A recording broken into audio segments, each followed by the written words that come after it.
everybody needs to have something going on for Right. themselves, because that can be something that can create the next Amazon, next Apple. So all of us have potential. And two, it's like, if you can get a job at a 9 to 5, you can create your own, because apparently they saw something in you. Right. So all of us have that potential. It's just we have to, especially in our communities, we have to think about ownership. Powernomics is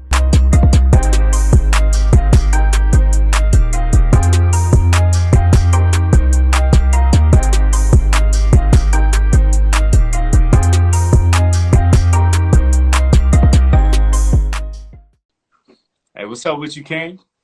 Peace, peace. How are you? Good, man. How Can you about hear? yourself? I'm doing well. Yeah. Can you hear me out? All Yes, right, cool, sir. cool, Hey, can you cool. hear me? Yeah, I can hear you very fine. Perfect. Perfect, man. Tonight's discussion, I'm super excited for it, man. Us talking on the phone, it was a great discussion. So having this on tape will be even better. Starting off, bro, when you first DM me, man, I was so impressed about your story, everything that you're currently doing. What inspired you to get into education? Just showing us the way, showing kids the way, all that stuff, man. What inspired that, bro? What led I to think that? I think the thing that inspired me most was having a natural inclination Mm, to just be able to explain things in its simplest form. There was an Einstein quote I ran into years ago that said, if you don't know how to explain something, no matter how complicated or complex it may appear to be, if you don't understand how to explain it in its most simplest form possible, you don't know it well enough. And mm, so as a youth, I sucked in school. Like in general, like I wasn't a good student.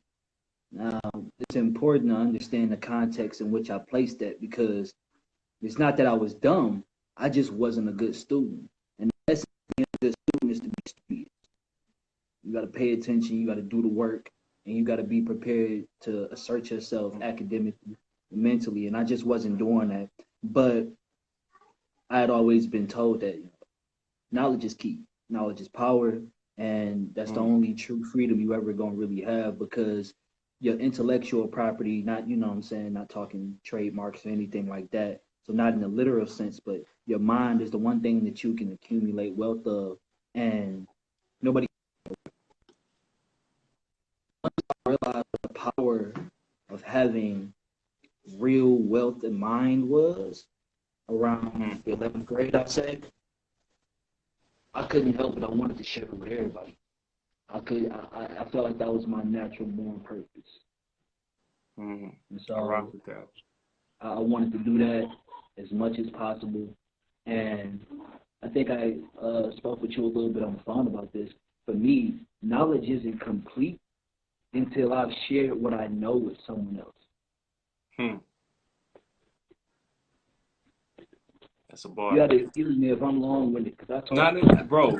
Be as long-winded as needed, bro. It's part of it, man. I'm just here For to sure, for listen. sure. Yeah, for sure, for sure. Um, and so with education, you gotta really zero in on what it is students are learning in these schools and what they're not being taught in schools, because in many cases, students are receiving inadequate preparation for the rest of their lives. Hmm. Usually we look at it as if we teaching kids for tomorrow or just today, but that's not the case. You're training them for the next step. And in many cases, they're not prepared for that next step. And they passed me on. Detroit Public Schools passed me on from the eighth grade to the ninth grade with a grade point average of 1.67. That's all D's. I'm sorry, that's all F's and one D. And the Wow. way I imagine it is, they all went down to the office, and all the administrators looked at my file and looked at my grades and my academic process or progress and said, is he prepared for the next grade? And they all said, yeah, we think he'll be fine with straight D's or straight F's and a D. And that's a disgrace. You know what I mean? We Yeah. can't allow that sort of nonsense to happen. So more people who are passionate about the fundamental elements of educating and what the utility of being educated is need to be involved in training our students, because they're running things. Mm. And so I wanted to be a part of that movement again. That was my calling. That's what I was supposed to do. And anybody can do it, but this was my job.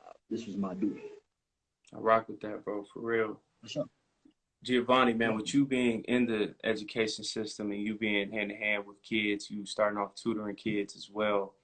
Mm-hmm. How do you think us as Black people, we can teach our own children? Because I think sometimes that we rely too heavily on our oppressors. We rely too heavily on the school system to teach us about us. And with your Definitely. story is powerful because I think that sometimes our smartest kids might struggle in school because it's not them not being smart, it's them not agreeing with some of the stuff that they know isn't even true. So how do we Yeah. start teaching our own children? Like, how do we build that? Well, before you teach anyone, you got to get knowledge yourself. Mm, And a lot of us don't have that. And it's not because we too stupid. It's just because you were never introduced to yourself in the form of an academic discipline. hmm. You were labeled. You know what I mean? So I mean, what I'm about to say is controversial. So you want to everybody who watching gonna have to buckle up. But something as simple as being called Black is what sociologists would call the result of a labeling theory, Mm, where people decided, everyone in society decided, and you decided that, okay, this is all that I've been identified as, and so I'll ascribe to it and conform to other people's perception of it. mm, That's a problem, because now you haven't taken the time to get to know you. hmm. And as far as I'm concerned, if you don't know you, you can't know anything else either. And Wow. so the biggest issue is knowledge of self. If you walking around and you calling yourself Black, well, that's fantastic. Now I identify as a Black man as well, but I also identify as a Lions fan, as disgraceful as that sounds. Mm. I identify as a Detroit Lions fan. Now, Yeah. come time for someone to ask me or for me to say out loud who I am and what I represent. If I say I'm Black, that's fine. And it's a real thing. It's a cultural experience. It's about our condition here in America as melanated people. Mm, But the term Black in and of itself will not encompass all that you are as a human being. mm. And so you gotta start studying more on what that is and who that is as far as your identity, because before we can teach anything else, we have to know that. A lot of people may be under the impression that all the slaves that were brought over in the transatlantic slave trade were African. And we've completely ignored the fact that there were millions of people or thousands of people already here, Native American. Already here. That's Now, facts. Now, what does that mean for us? Because we've completely eliminated those people out of the equation as if they weren't amalgamated and thrown in the same batch for having melanin skin as us. Well, the Mm. fact of the matter is, you might be calling yourself African American, but you just may be Native American altogether and may not have a drop of African blood in you. That's a fact. Aside from your existential lineage and everybody being from Africa as a whole, your genealogy may be entirely Native American, but because you haven't taken the time to study the fact that there are Native Americans that were enslaved just like Africans, Yep. you might not know that. And speaking of that, excuse me if I'm on a tangent, but I'm gonna say No, this real Keep going, bro. Keep going. I'm gonna say this real quick. If you're identifying as African American, fine, but understand what that means. Hmm. Africa is a continent. Yep. Too often we look at Africa as this just place that is what it is, like it's just home, like mama's house. Mm. But Africa is a continent comprised of several different nations. Yes, sir. America is a continent, a two-part continent to be exact, also comprised of several different nations. So what you say when you say I'm African American is I'm bicontinental, which is the equivalent of being asked, where were you born? And you responding, well, I was born somewhere between Texas and Michigan. You got to be more exact, a little bit more research on your origins. And that may be difficult because we're broken people whose history has been hidden, in many cases deliberately or whitewashed. Also in many cases deliberately. So if we really want to start educating our children, we first got to start educating ourselves on who we are. So I'm already prepared for the phone calls from my daughter's school come Columbus Day because she knew who the Olmecs are. Yeah, right? that's Every day beautiful. we study who the Olmecs are, and you ask her who are the Olmecs, she's gonna say the original Americans. So now, what does that mean when we get to talking about 1492? She's gonna be like, "Well, that's not right. My daddy taught me that, and we did our research. Here, I can show you." So I'm prepared for those phone calls, and if you're going to be educating your students, you need to be prepared for those phone calls as well, because your scholars are going to be equipped with information that's contradictory to what they're being taught in the public school system. I always tell people, listen, you need to start asking more questions and being more critical. That's true intelligence. Ask more questions, be more critical, be a more critical thinker. Who's writing your history books? We all know that nobody ever in the history of humanity has been able to encompass all of history, every second, everywhere in the universe at all. It's not possible. You can't write, you can't record all of that, especially not accurately. So whoever's writing your history books, they have a particular agenda in mind. That's right. Like all authors. Like any author who sits down and writes anything, they have a particular agenda in mind, a particular perspective from which they intend to convey a message, and you need to be asking what that is. Because we know you couldn't have got all of history in these codified pages that you have. So that means that you went out and selected which parts of history were most important and which parts could be glossed over. Now what was your criterion for that? How did you decide what was important and what wasn't? And then how did you get your information? Since you aren't the primary source, that means you had to go and find the primary source, interpret the information, and then produce it in your own words. Now, how did you do that? These are the questions that we have to ask, because if you allowing the enemy to write your books, that's a problem. You know what I'm saying? You don't know what they're obviously going to keep out certain things. You know what I'm saying? If we're gonna write in God we trust on our money, all right, well, we need to talk more about that then. There can't be a separation of state and church. Not if we're gonna have it on our money, not if we're gonna have it in the pledge that my children gotta say every time they gotta go to school. These are questions that we need to start asking, but it all starts with asking who we are and then being willing to go out and find the information that's going to lead us to being more knowledgeable of who we are as a people before we can learn or teach anything else. I like this, bro. I like this. This is going perfect. And what you said about the Olmecs, I thought was super dope, because I have these conversations all the time that in history is rarely discussed about the Olmecs. And I remember even as a kid, I would see statues, and I already knew as a child, and it's crazy that, like, as a child, you know what's right. But over time, it's indoctrinated, you know, in your brain, right? So when I see the Olmecs and, like you say about your children, how they already know about them, can you expound just a little bit more on us already being in America way before Christopher Columbus was even heard of? That's a really fun topic. I love that. So understand that 1942 is a thing that is Western. It's real Western. Let's put it like that.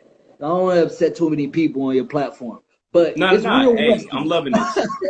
It's real Western, and you forget that, dog. There are like real civilizations, geniuses, the Mayans, the Aztecs, the Olmecs. These cats were geniuses. Mayan mathematics exists today. It's the foundation of the way that we calculate. Wow.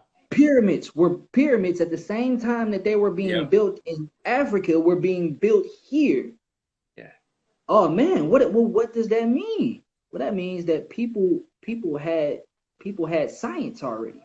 And it didn't have nothing to do with the Europeans and the Great Awakening or the Enlightenment period or the Renaissance period. It didn't have anything to do with that. They had science of their own, civilizations of their own. El Dorado, the mythical place, like Atlantis, is said to be somewhere in Mexico, the city of gold. All of these places have existed for thousands of years, but the Westerners have a real big thing about dominance, not just physically, but mentally as well. And you got to understand that much of your entire life, like racism, cool, all right? We hip to racism, we hip to slavery, we hip to Jim Crow, we hip to the Southern strategy, we hip to all of that. But what about all the existential parts of your life that you're not even aware are westernized? Like the days of the week. Are you aware that Wednesday is a Nordic god? Everybody know who Thor is thanks to Marvel. Wow. Are you aware that Wednesday is Thor's father in Nordic mythology? Well, that's a thing. Are you aware that the calendar that we use started out with 10 months?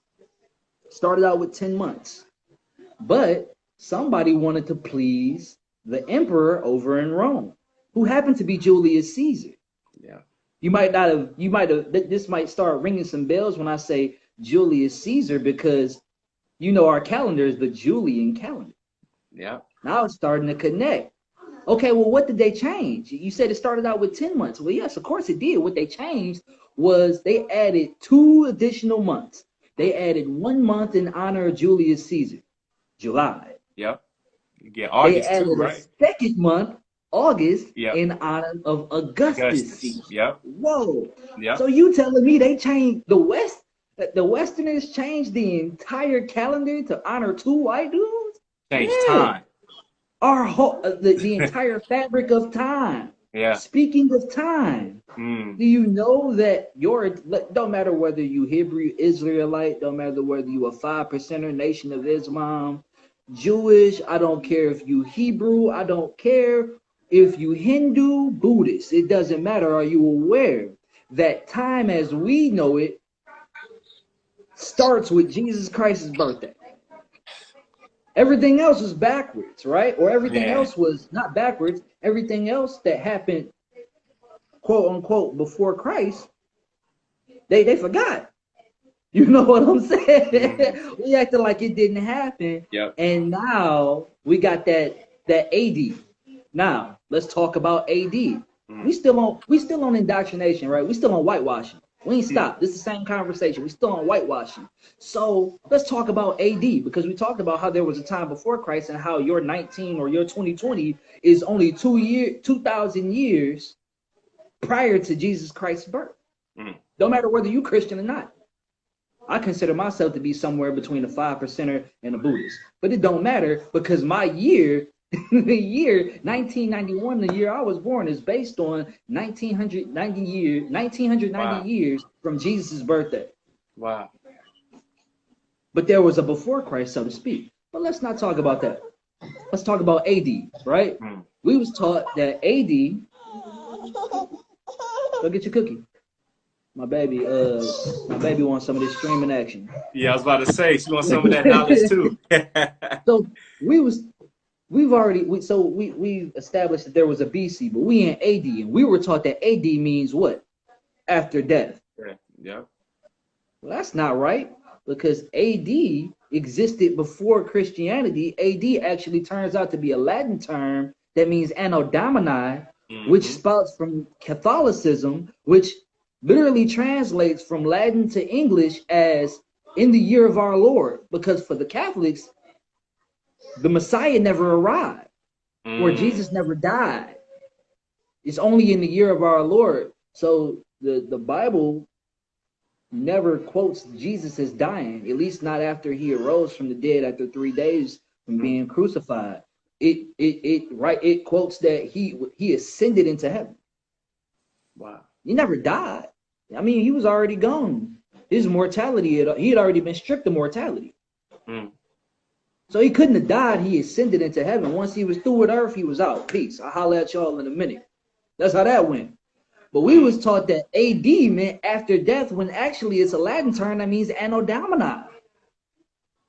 Well, why y'all ain't tell us that? Oh man, come on, fam. Like, yeah, our whole history has been whitewashed. Something as simple as Easter. We taught that Easter is the rebirth of Jesus Christ. Come to find out, Easter is actually shortened for the Nordic god Estora, who's the Nordic god of spring. Now let's take all the mythology, let's take all the superstition, let's take all the religion out of the equation. Spring represents what? Rebirth. Yep. That's when you get your flowers. That's when you get your blooms, leaves on the trees. You get more sunlight. You get your rains.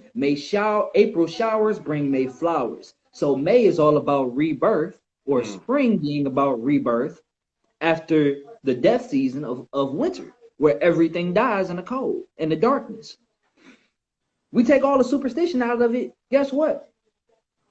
Estora, the Nordic god of spring, even if you don't have a superstitious or a religious connection to that, you can obviously note that spring is a thing where everything in nature is reborn.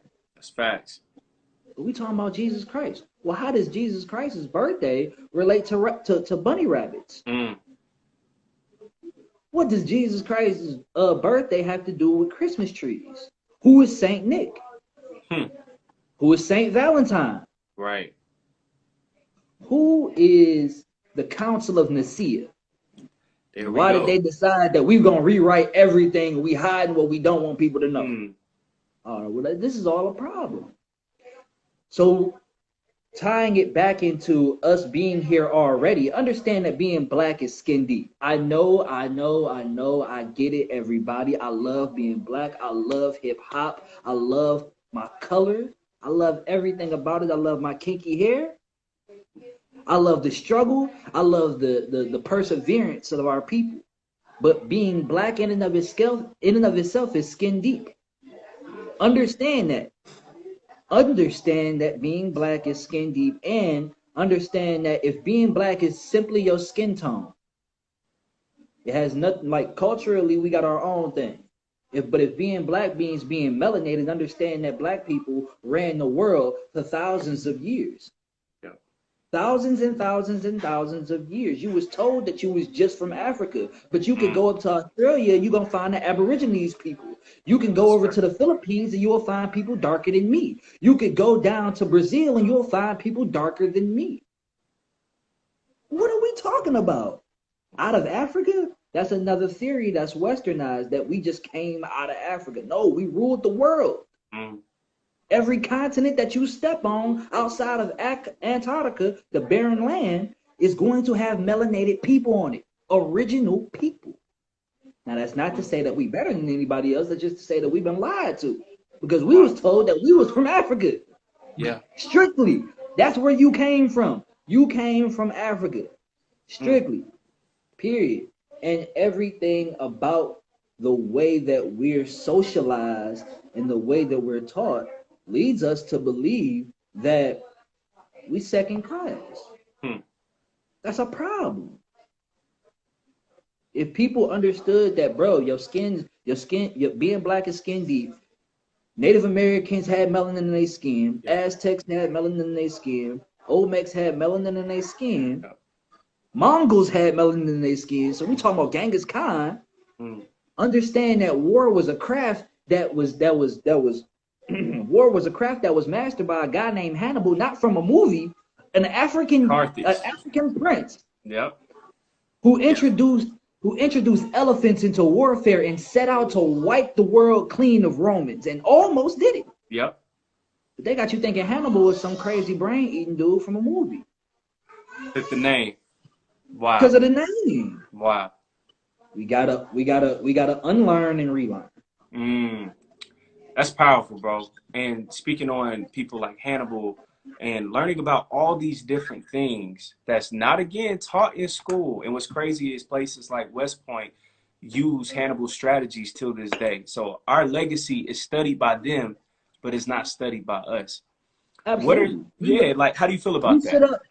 We sit up and we learn about Plato and Socrates, and I love Plato and Socrates. I rock with that heavily. But did you know that Plato and Socrates went to Egypt And they and studied studied at there. Luxor? Yes, sir. You didn't know they studied at Luxor? Well, you didn't know that Imhotep, the man who designed the pyramids, the man, oh man.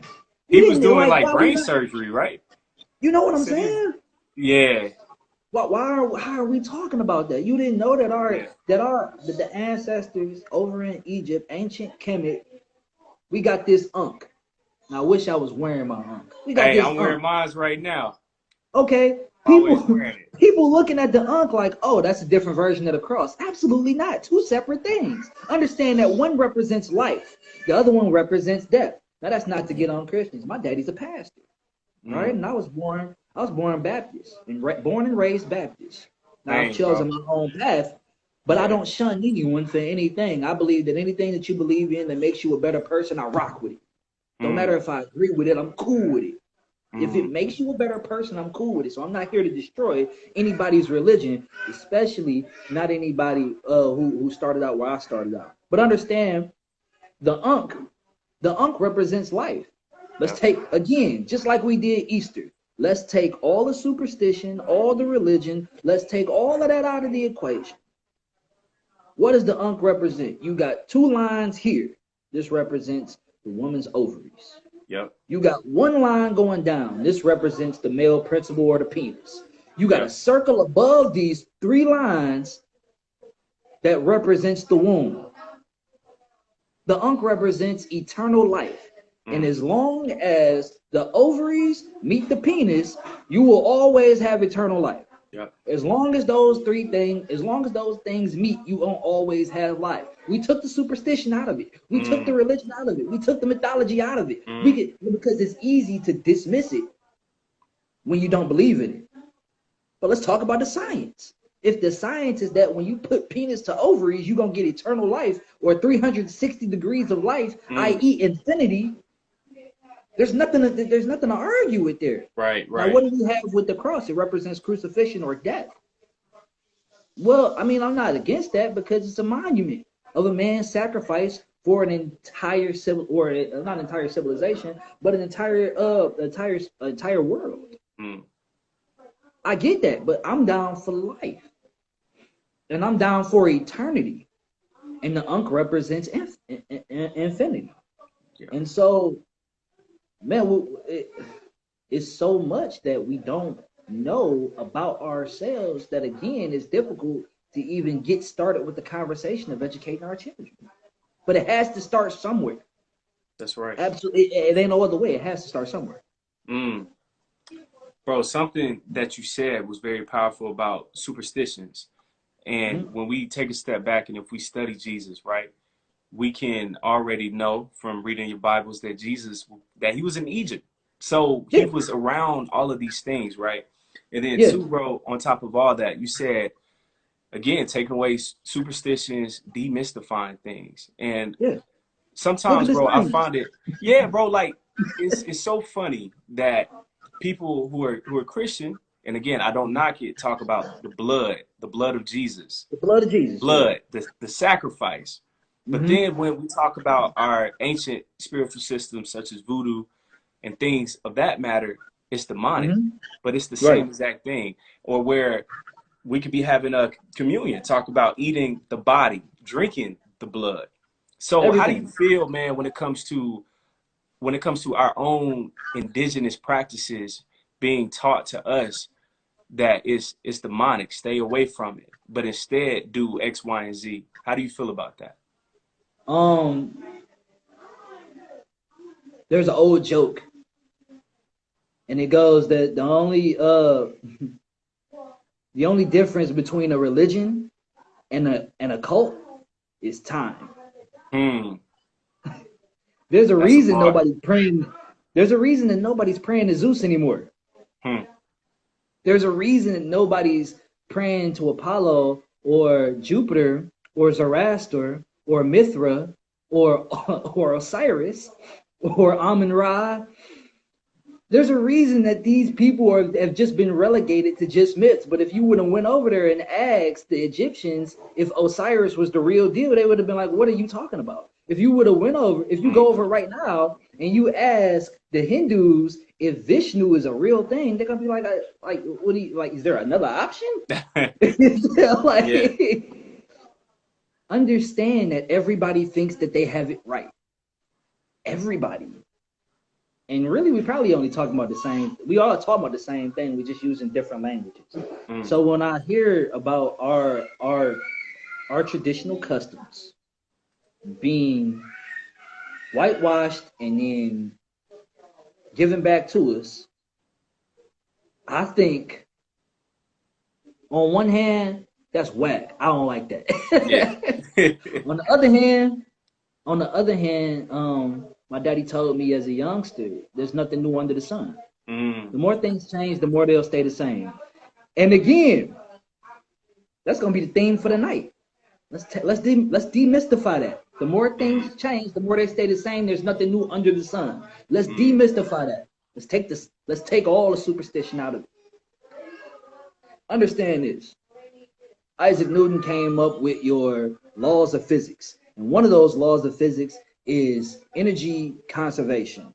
The law of energy conservation, which states that, layman's terms, that everything that exists in our universe today existed since the beginning of time. Not the physical thing, not this bottle of water, not the phone that we're using to communicate right now, but the energy that it took to manifest the material existed since the origin of time. It was already here. Whatever you decide for that to be, the energy existed. Another part of the law of energy conservation is that energy can never be destroyed. Nothing you can do about it. It can never be destroyed. It can only be transformed and transferred. So, you can't destroy energy. Ain't possible. Nothing you can do about it. It exists. What you can do is channel it into something else or transfer it into someplace else, but you can't get rid of it. Now that's science, that's physics. That's based on math. That's based on Isaac Newton.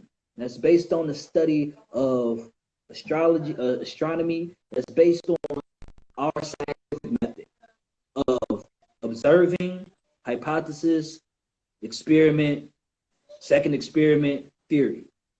We took all the mystification out of it. There's nothing new under the sun. All the energy that was here that we see and use was already here. So nobody ever really dies, if that's the case, because you were already here. Your soul was already here. You might be shackled to this shell of mortality, but this has to end. You got to go back to where you were or forward to where you're going to go, but you don't disappear. Well, that sounds a lot like eternal life. What was that thing you were talking about a couple minutes ago? There we go. It sounds crazy, bro, but it's basic. You know what I'm saying? We get into that language of talking about things in this really mystifying, spiritual, otherworldly, occultish way, and we take the science out of it, and then it becomes easier for people who haven't done the knowledge to dismiss it. Bro, again, man, something that you said and what is happening, man, throughout this great talk is that one thing builds on another and it builds on another. You spoke about energy. Right now, the Scully that you're wearing, I love it. A lot of us are giving energy, bro. And I honestly feel my own 2 cents into the wrong things. And I feel like right now with politics, if whoever votes, do what you do. But I feel like we're expecting a savior. Tell me, man, your own personal thoughts on when it comes to us as a people, when it comes to voting, and also should we demand something with that vote? Because I saw this on your page, doing the same thing over and over and over again is the definition of insanity. So what are your thoughts, bro? Always vote. Always vote, and vote with your interests in mind. When you voting, it should be about you. It should be about your family. It should be about your community. Everybody gonna be like, hey man, you should vote for Dog because, you know what I'm saying, we like him. He talk good. Look at his suit. Sharp as a tack. You gotta vote. Like, no, listen, bro. Vote with your self-interest in mind. It is a private affair. When you voting, you need to vote with key things in mind that you care about. Don't worry about what the media told you to worry about.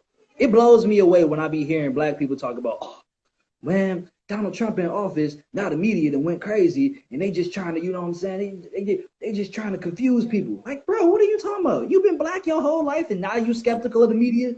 You've been depicted a certain way your entire life. They've delivered a certain image, a certain narrative about you, your entire existence, your entire mama's existence since the dawn of media.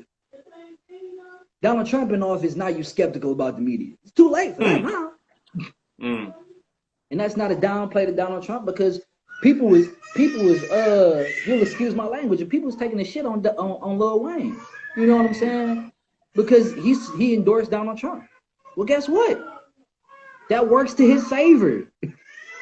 It makes sense. If Joe Biden is talking about a 62% tax on anybody making over a certain amount, and I'm a millionaire, it works in my benefit to vote against the person who wants to tax me more. People was taking it personal, like, well, he voted for Donald Trump, and Donald Trump is an inherent racist, and he's a renegade and a loose cannon, so, you know, we got to get rid of him. Why would you want to be like, bro, he voting with his self-interest in mind. Another thing, we got to stop being so emotional. I know, y'all. Yeah. I know. Yep. I know. Slavery happened. That shit sucked. Redlining happened. It sucked. Blockbusting happened. It sucked. Tuskegee happened. It sucked. Segregation happened. It sucked. Black codes happened. It sucked. Lynching happened. It sucked.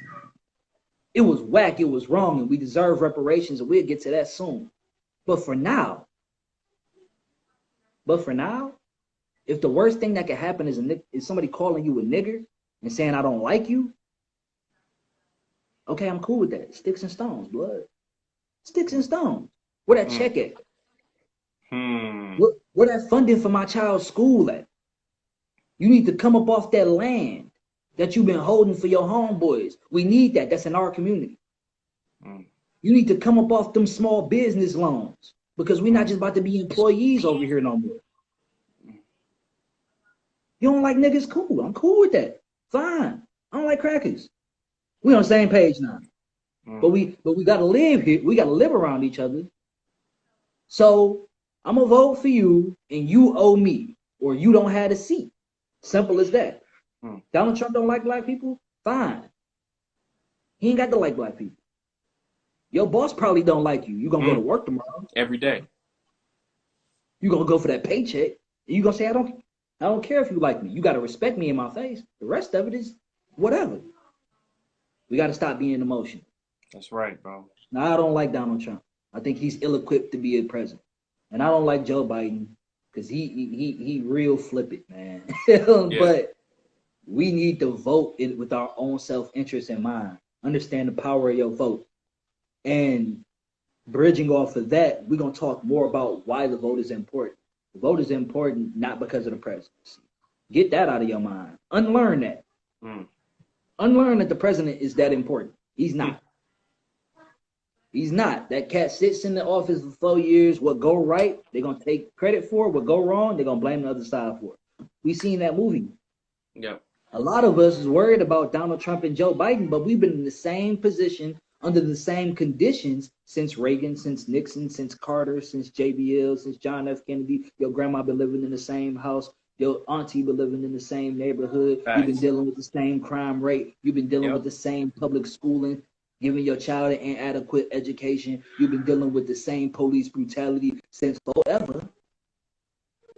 It looks like to me, don't matter who in office, Democrat, Republican, right wing, left wing, conservative, liberal, purple party. It don't matter. Your condition won't change until you decide, you know what? I'm going to do this for me now.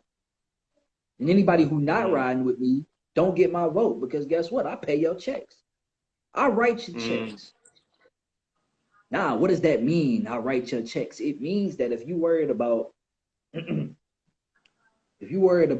police reform or criminal justice reform, that same judge that placed your cousin, brother, daddy in jail for possession of weed, which is legal in other places, and not only legal, but something that could be capitalized on.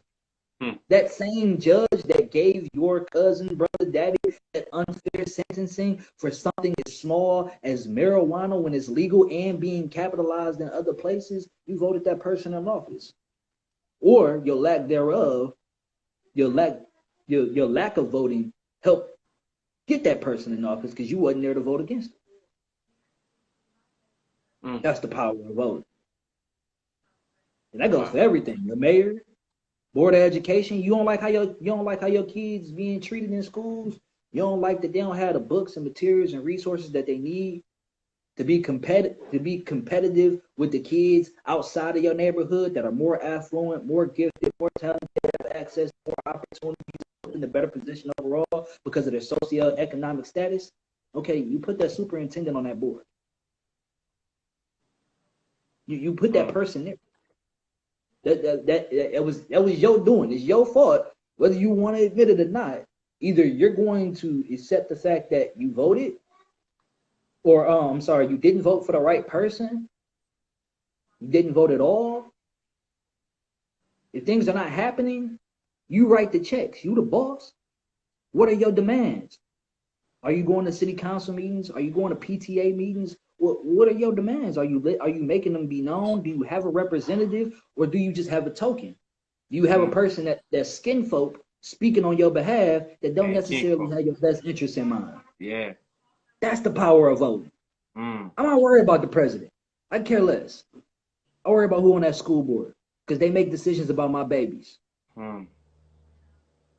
That's what I worry about. I don't worry about the president. Stuff. He's gonna be gone in 4 years. Man, I love it, bro. I love it. And Giovanni, bro, when you speak about that with the president, that changes every 4 years. And I think that sometimes we get so caught up in that we don't realize, imagine if a business changed CEOs every 4 years. Man, so it's this constant thing. Yeah. So it's this constant sense of change. And I remember, man, as a kid and even now, people would always say, especially as Black people, every single time when we vote, when I would ask, what are our demands? Well, the president isn't the president of Black people. No. No. How do you feel about that statement? Because I'm kind of mad at that because I'm like, hold on, but they want your vote and you're voting for them, but you don't want anything for that. And you're saying that he's not the president for me. I felt the same way. You know what I'm saying? They took a dump on Ice Cube too. I hated that. The same person that gave you F the police in from Oakland, the most notorious police department in history. Listen, they said the Republicans like, all right, thank you for sitting down with us. We're gonna use some of this in our platform. Okay, that's something. It's not necessarily what I came for. It's a step. And that's more than what I started with. Democrats say, oh, we gonna holler at you after the election. So you want me to front you these votes? Yep. you want me to plug you into these votes, and then you might holler at me later. Yep. Hold on, that don't make no sense to me. So you not the president of Black people? Okay, you trying to be all inclusive. Okay, cool. You asked me, that's the mistake that Obama made. I like Obama. He's a smooth brother. I like his wife better. She's the most overqualified first lady in history. Smarter than her husband. Just in a better position overall. All right.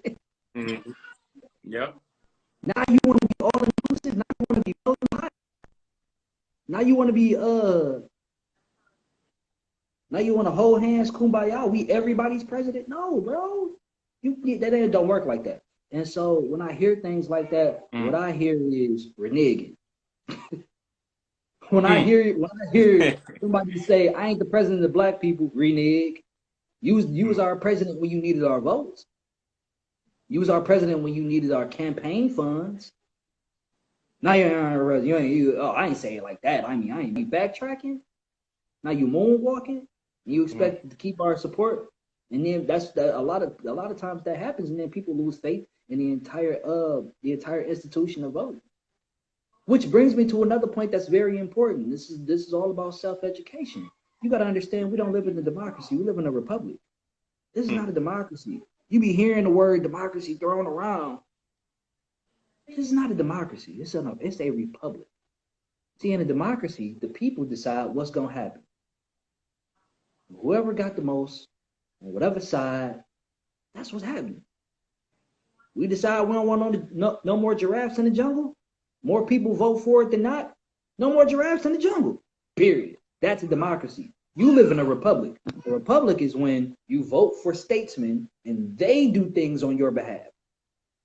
Don't have nothing to do with majority rules, because majority might want freedom and you might be like, black codes.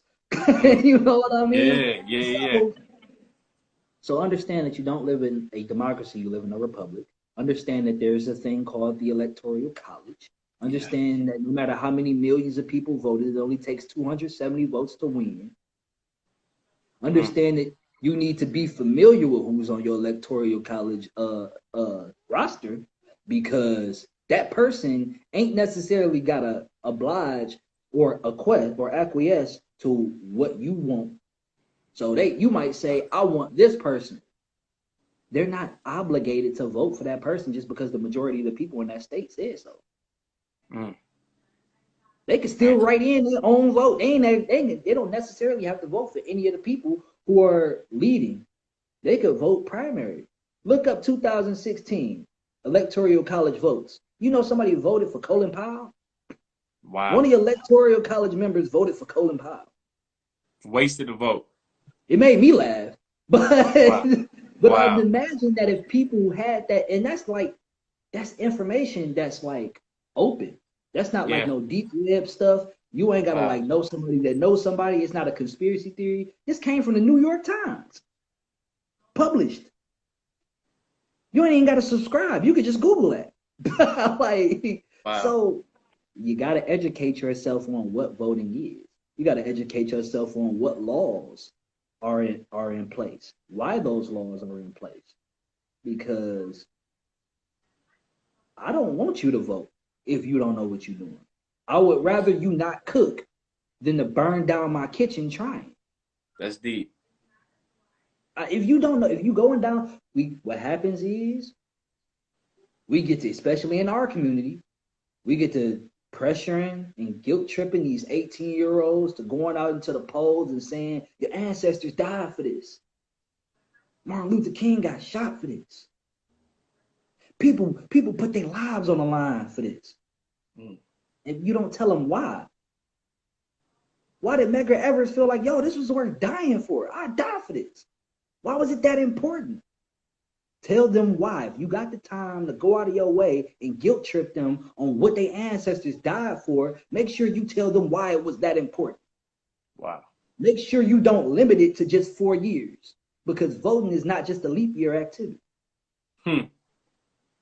Governors get voted for too. Supreme Court justices get voted for too. And while you're worried about who the president is, you need to be worried about who he's nominating as a Supreme Court justice, because unlike him having to disappear in 4 years, Supreme Court justices stay on there for life. What do you think happened to Ruth Bader Ginsburg? She died on the bench. She wasn't going to leave. Wow. She wasn't retiring. She didn't have to. That's what Supreme Court justices do. They will die there. And if you're worried about white supremacy, you need to know that on the top court in the United States, in our country, 11 out of 12 of them justices are white. Do they get you? Do they understand what it's like to come from your community? Do they understand poverty? But they're making decisions that are going to shape the rest of your life and your children's lives. You got to be more in tune. So, like, voting is people got to get more in tune with voting, and voting seems to be a conversation that's only happening once every leap year. We got to unlearn that. That's a culture that has to be canceled. If we gonna cancel people, let's cancel that. Let's cancel that culture. Good stuff, bro. So, Giovanni, do you feel like, as a people, is it in our own best interest to put voting to the side? How do you feel about it? Because I'm kind of stuck on it because I see us in this weird catch 22 because every single time that we do it, we're always saying, well, if we don't vote this time, then we'll be in trouble, or it's the lesser of two evils. So I'm like, why are we constantly putting ourselves in these bad situations? So do you think it's best just for us to take a step back and be like, nah, we ain't voting this time? You always in trouble. Mm, Period. You've been in trouble since 1619. mm, That's how long you've been in trouble. mm. So yeah, that's something worth looking into. I wouldn't make a definitive decision on it just yet, but it's something worth looking into. Just like you would withhold your patronage from certain businesses or establishments in order to affect certain changes. Withholding your vote could be useful, definitely. I think it's something. I think that it's I think it's an approach that's worth looking into and giving some serious consideration, because people saying we in trouble, bro. You've been in trouble since 1619. And here, baby. And we need to focus on like what the problem is. Let's stop trying to convince white supremacists that Black Lives Matter. Yep, I feel you, bro. I've been saying the same thing. Don't work like that. You're gonna walk up to a white supremacist and go, man, Black Lives Matter. And what are you supposed to say back? You know what? I never thought about it like that. Black lives do matter. No, that's not how it works. Understand that, bro, as a people, understand that you were built into this country as property. Mm. Let's dispel a quick myth really quickly. A lot of people get to dodging, straw manning, red herring. Slavery always existed. The Africans enslaved each other. Okay, yes. But understand that's a thing that's existed for a long time, since civilizations existed. Understand that what we had was brand new. This was patent. This was American. This had made in the USA on it. Yeah. This was chattel slavery. Mm-hmm. Wasn't the same as no other type of slavery that ever existed in the history of humanity. This was chattel slavery, and it stripped you of everything. It made you property. Mm. Well, why are you bringing that up, Giovanni? I'm bringing that up because you got to understand that you can't be tripping on how you being treated in America if you're not going to address the original issue. Constitution doesn't even address you directly. Persons of 3/5 is your title in the United States Constitution. All persons that are indentured or otherwise 3/5. 3/5 of what? 3/5 of a human being. 2/5, we don't know what it is. 3/5 human being. You're not even identified as a person in the Constitution. Supreme Court justices decided in the Dred Scott case that you had no right to assert any privileges based on the United States Constitution, because not only are you not a citizen, you're not even human. How are you going to assert rights? That's not superstition. That's not conspiracy. That's not some harebrained theory that I came up with on the dark web from YouTube. Yeah. That's a real life Supreme Court case that stated that Dred Scott, man who was smart enough to fight for his freedom after escaping slavery, had no rights to assert because he was black. And as such, only 3/5 a human being, making him ineligible to assert any right. Wow. Okay, we got to address that. That's an issue we have to address. You can't be worried about, you can't be worried about that. Police brutality. Police brutality, dog. I was born in 1991, same year. Rodney King. The same year that Rodney King was being beat on camera by several officers, all of which who were acquitted. given a job, kept their pension, retired happily somewhere in the valley, probably. Now let's fast forward 20 years. I'm sorry, let's fast forward 29 years. That we got to watch Rodney King get beat.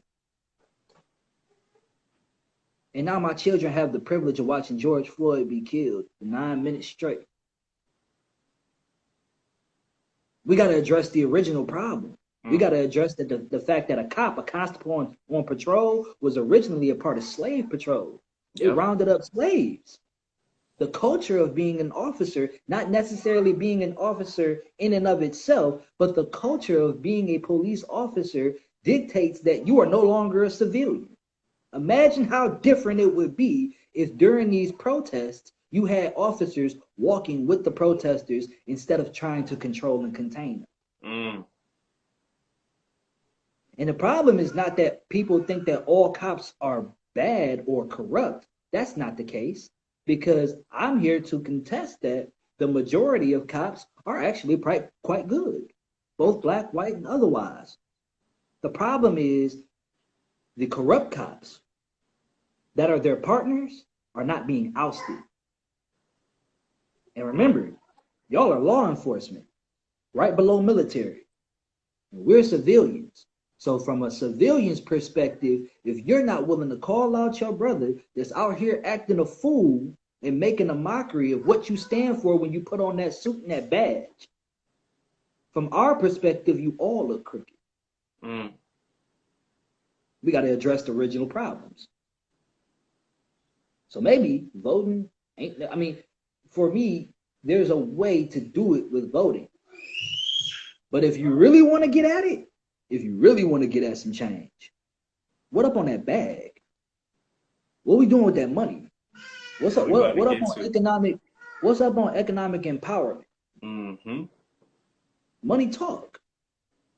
So if you ask me, that's our first step. I could put politics aside.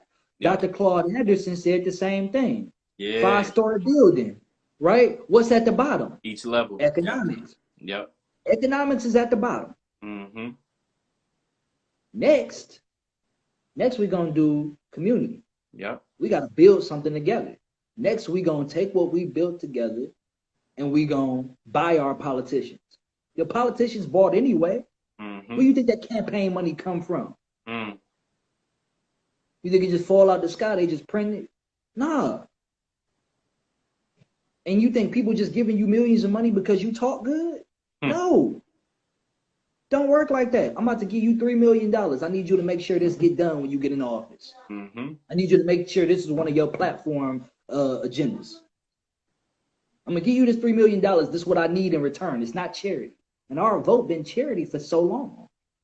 Man, you preaching.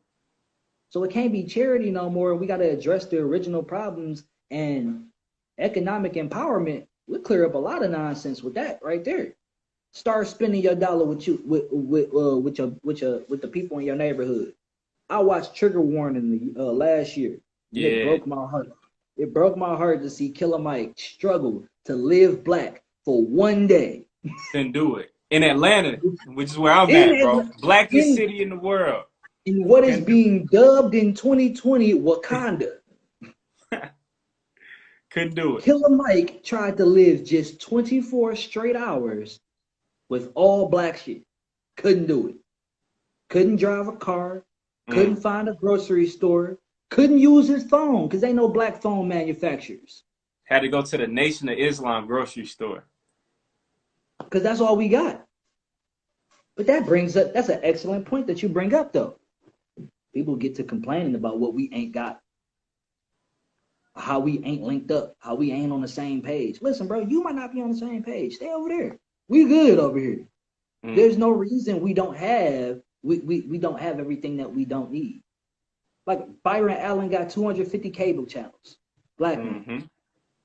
Louis Farrakhan is running The Final Call, which is the largest black publication in America. He got farms, grocery stores, media outlets. That's the Nation. That's the Nation of Islam. Sean King has restarted North Star, which is Frederick Douglass's publication. 100% black owned, 100% black funded. I funded it myself, or help fund it myself. Does a podcast daily on Black news. Okay, bro, what are you talking about? So we got black billionaires. We got Robert S. Smith. He out here paying for all the Morehouse student loans, paid for. Don't worry about it. Or was it Morehouse or Howard? It was one of them. Nah, hey, it was Morehouse. You're okay, right. It was Morehouse. He do the speech, and at the end of the speech, say, "Look, I'm setting an example. I ain't gonna talk about it. I'm gonna walk about it. Everybody's student loans paid, and I want everybody who a billionaire like me following my footsteps." Mm-hmm. We got Walter Davis, he a black billionaire. We got Michael Jordan, he a black billionaire. He building not ICUs, but he building urgent cares in North Carolina. LeBron James chartering schools. Yep. Dr. Umar Johnson, as controversial as he is chartering schools. What we ain't got. Well, see, the problem is we ain't all on the same page. Like, bro, listen, I'm not trying to save everybody. Everybody not gonna fit on the boat. And I'm cool with this. I'm cool with that. Yes, I'm gonna feel guilty about it. I'm gonna feel sad about it. But I'm gonna feel sad about it in the promised land. I'm gonna make it there. Cause I got on the boat with like-minded people and we rode. I'm gonna feel bad that I had to leave so many people behind. That I couldn't save more people. Harriet Tubman felt bad. She couldn't save 1,000 more slaves because they wasn't aware that they had chains on. But she could say that in the midst of freedom. So I'm like, I don't know where we lacking at. We not lacking nowhere. We got Dr. Claude Anderson, not just a brilliant man, not just a brilliant man, a former statesman, a former educator. What are you talking about? We got a blueprint. We still looking at BET. BET ain't owned by black people. Viacom. We still reading The Root. The Root ain't owned by black people.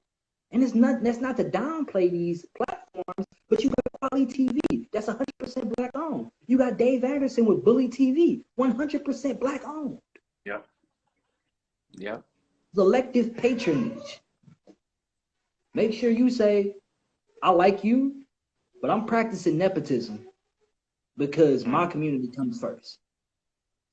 Because if I go to the 3 Milli podcast and I build a relationship with this cat, then come time for my daughter to apply for a job, if she don't decide to work for her family business or build a business of her own, okay, we got connections with other black businesses. You want to go into communications? Okay, I'm gonna holler at my partner. Let's get that dollar circulating back in the community, because based on what the trigger warning said, the black dollar circulates in the black community a maximum of 1 minute. That means the moment that you cash your check, who have you paid? It ain't no black banks around you. It ain't no black owned liquor stores around you. It's check cashing places that ain't black owned around you. So the moment that you cash your check, they take your money. And guess what? They take it back to their community and they make it circulate a couple of times in their community. It stay there. Why? Because they going to a restaurant that's owned by somebody that live in their community. They going to a dry cleaners that's owned by their neighbor. That's right. They going to a school that they paying for a private school that's comprised of people that live in their community. Same people they go to church with. Wow. Why we ain't doing that? I mean, and it don't have to be everybody, and it don't got to be your entire check. You don't have to go the route that Killer Mike did. It doesn't have to be that extreme. Studies show that just 10% of your total income dedicated to black businesses would help tremendously. What could you do, black, bro? Buy black soap. Buy black deodorant. Maybe you go to a barbershop that's black owned. Maybe you take your girl to a nail shop that's black owned, a massage place that's black owned. Maybe you buy some black brands. And it's not like they're not out there. Figures is a real thing. That's a real phone. Figures is a real phone. These are the things that we got to practice. So rounding it back to your question, yeah, we not getting nothing for our vote, and we are in trouble. And maybe voting ain't the answer. Economic empowerment certainly is. Yeah, bro. Giovanni, man, you killed this whole interview, bro. I have one more question Yeah, for let's you, go. man. Let's Is go. bro, like everything that you said has resonated with me heavily. And circling back to education, which is so important for people now, and I'll probably say this new age of kids who's growing up, they're exposed to way more information than what we could have ever imagined of happening, or even of us having. When it comes to that, now when they're in school, like you said, with your baby girl, like she'll be in school and she already knows about the Olmecs, but then she's being taught that Christopher Columbus, he discovered America. So on a test, when that question pops up, if she wants to get an A on that test, she might have to circle Not Christopher important. Columbus. Not relevant. Not It's even not relevant. relevant. It's not even So, relevant. You're gonna fail that test, and daddy gonna be proud of you. and that's You my gonna write your question, bro. answer in. And that's my question. Like, how do you balance being woke, but also being in this academic space where you're kind of being indoctrinated? So it's battling what you know is true. You don't. Mm, This is a zero-sum game, non-compromising. mm, My daddy told me it ain't no half truths. hmm, Period. mm, So if Christopher Columbus didn't discover America, then if you telling them that he did, that's a lie. hmm, If we tearing down monuments of Robert E. Lee and Jeffrey Davis, but we keeping our dollar bill with Thomas Jefferson on it, mm. it's a problem. Contradiction. It's a problem. Yeah. Pretty big problem, dude. So, or we still gonna celebrate George Washington.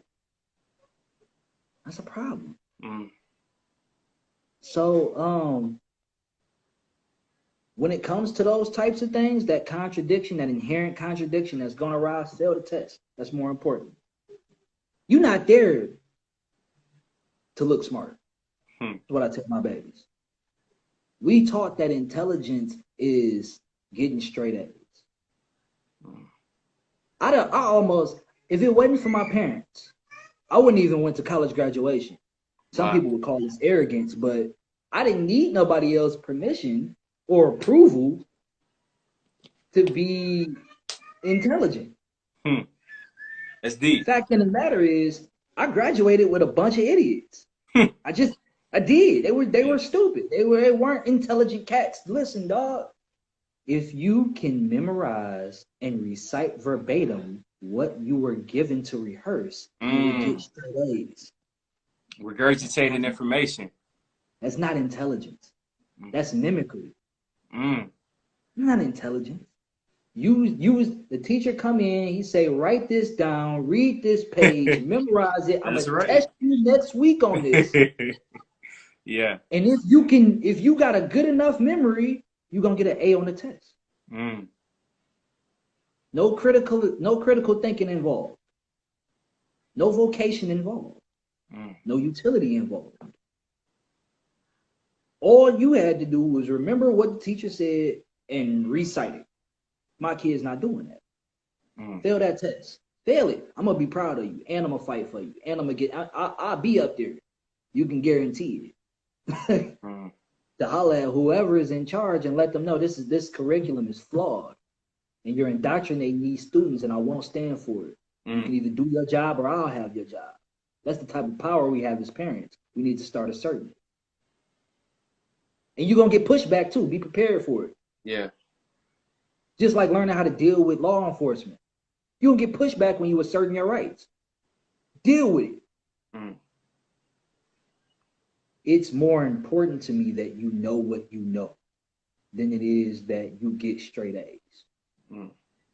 That's not important to me. It's not even relevant. It's not relevant. You get straight A's on the test, they make you a Rhodes Scholar and give you scholarships because you was able to recite 900 words of pi or 900 numbers in pi, but they not teaching you taxes. They're not teaching you how to vote. They're not teaching you about inflation. They're not teaching you about entrepreneurship. They're not teaching you about ownership. We don't teach you how to fill out this application.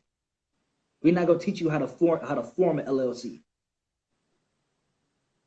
We'll give you these hundreds of thousands of dollars in student loans. We won't give you a $10,000 business loan. Mm. Okay, you set my child up for failure. I won't stand for it. I die for this. It's important like that. So for me, my priorities are set to where it's more important for my child to know what she knows and to be able to verify it through empirical evidence than it is for her to ever be designated as intelligence based on a grade. Oh, man, bro. Giovanni, man, you killed this interview, bro. Part 2, whenever you're free, you already know, man, hit me up. Sure. Bro, before we leave, where do you see yourself within the next 5 to 10 years? And also, man, where can everybody follow you as well? You can follow me. My handle on all social media platforms is Giovanni Weaves. And where I see myself in 5 years. Man, it's difficult to say. Only because COVID-19 is exactly like 9/11 in 2001. That changed everything. You still can't walk through an airport. Got TSA. You know what I'm saying? Yeah. In 2020, 19 years later, you still can't walk through an airport. 19 years later, something like the something like the Home Security Act is still affecting you in ways that you may not be or Homeland Security Act may be affecting you in ways that you may not be aware of. That's something you need to look into.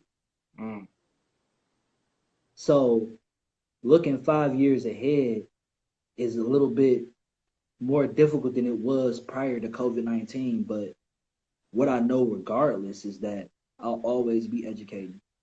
I'll always be producing. And I'll always be speaking truth to power, especially for Black people. Speaking truth to power in general, but especially for Black people, because we've been indoctrinated and we've been institutionalized. So I'll say this in closing until our next time, which I hope will be next week. Yes, sir. They talk about the hood. I'm from the hood. They talk about the hood, and they use this clever metaphor, crabs being in the bucket. Yeah. And I agree with them because it's hard to get out the hood. People want to see you do good, but don't nobody want to see you do better than them. That's facts. It brings too many questions. It arises too many internal questions and conflicts. So I agree. The hood is like a bunch of crabs in a single bucket. But why does the conversation stop there? Yeah, I have a follow-up question to that remark. Why are the crabs in the bucket? Because crabs don't belong in buckets. That's not their natural habitat. Yeah. You remove them from their natural habitat and put them in a synthetic environment and expected them to behave normally. Why? And that's what I like to lead people to think about. Giovanni, bro, what you do, your knowledge, everything is needed, bro, for real. Keep doing what you're doing. Living legend, bro, for real. You already know, man. Whenever you're free, hit me up. Have you back on the show, bro. But keep doing what you're doing. You and your family, y'all be safe. Much love to y'all, bro. But much appreciated, man. Thank you. Thank you for your time. It's been an honor. It's been an honor. Thank you. I look forward to speaking to you again soon. Yes, sir. Peaceful. Most definitely. Hey, this will be posted on YouTube very soon, so I got you. I'll send it to you. All right, cool. All right, bro. Yes, sir. Peace.